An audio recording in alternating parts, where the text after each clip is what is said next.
start of this DIY, I'm going to be using this dollar store rope dog toy and also some Model Magic foam clay that I've had in my stash for a while. It's in a blue color, but do not worry, once it's dry, we're actually going to go ahead and paint it. So you can get this in whatever color you would like. And I actually opted for the foam clay because I find that the foam clay actually cracks a lot less than the traditional air dry clay. So if you're applying a very thin layer of this on top of a surface like I am for this piece here, I find that it cracks a lot less, which is really nice for a project like this. So basically, I took little pieces of the foam clay and I'm going to be wrapping it around the entire width of a chain link. So how you're gonna do this is I took a little piece off, kind of flattened it, wrapped it around, and then kind of just used my hands to mold it in a shape that I liked.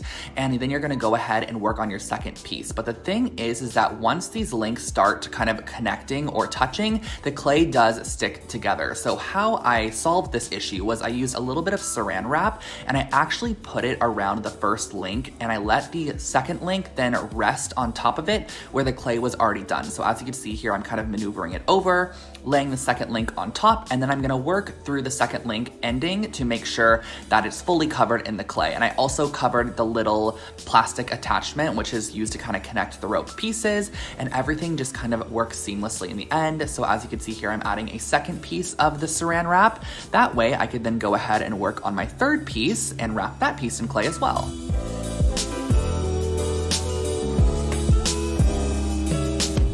I'm gonna set this aside and actually allow it to dry for 24 hours and then remove the cling wrap and then let it dry for another 24 hours.